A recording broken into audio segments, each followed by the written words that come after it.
నేను విరాళం ఇస్తాం, మీరు సార్ని అడిగి ఏ రకంగా డెవలప్ చేసేదానికి పెట్టుబడులు పెట్టేదానికి ఫ్రీగా 100 crores ఇన్ అమరావతి చేస్తానని చెప్పి నాకు చెప్పడం జరిగిందండి. సో ఎందుకంటున్నా అంటే ప్రజలందరూ కూడా తెలుసుకోవాలండి ఏ రకంగా కష్టపడుతున్నారు చంద్రబాబు గారు అనేది. మనం చాలామంది మిస్ అవుతుంటాము. మనము క్యాడర్ అనుకోండి లేకపోతే లీడర్స్ అనుకోండి, మంచి పనులు చేసేవి ఖచ్చితంగా తీసుకోపోతూ రెగ్యులర్గా చెప్తా ఉంటేనే దానికి తెలిసేదానికి అవకాశం ఉంటుందండి.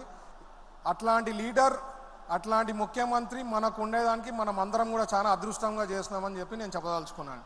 అలాగే లోకేష్ గారు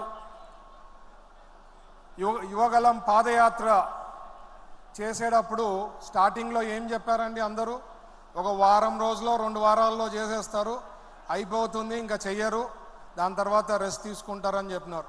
పట్టుదలతో దాదాపు 3000 కిలోమీటర్ల పైన ఆయన పాదయాత్ర చేయడం, కలిసిపోవడం, ప్రజల్లో ఏం ఇష్యూస్ ఉన్నాయో తెలుసుకోవడం, ఒక ఫుల్ మోల్డ్ అయిపోతారండి. అట్లాంటి బాధలన్నీ ఫేస్ చేసినప్పుడు, కష్టాలన్నీ చూసినప్పుడు ఫుల్గా మోల్డ్ అయిపోతారు. అట్లాంటిది నారా లోకేష్ గారు. నా మిత్రులు చెప్తుండ్రు అనమాట, ఈ సంవత్సరం అయింది, ఎప్పుడైతే అవకాశం ఉంటే ఈ మాట చెప్పమన్నాడు, నువ్వు మొగాడ్రా బుజ్జి అని చెప్పి చెప్పమన్నారు అనమాట లోకేష్ గారికి. అది చాలా మందికి అర్థమవుతుంది ఏమనేది. సంవత్సరం అయింది, ఈ మాట ఎప్పుడైతే పాసిబిలిటీ ఉంటే చెప్పండి అని చెప్పి చెప్పినారు. అలాగే పల్లా శ్రీనివాస్ గారు ఎప్పుడు కూడా అందుబాటులో ఉంటారు.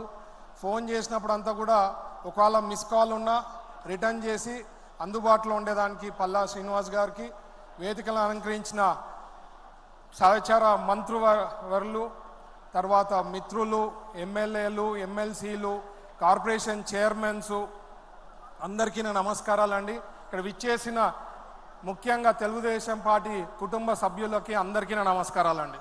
Good afternoon.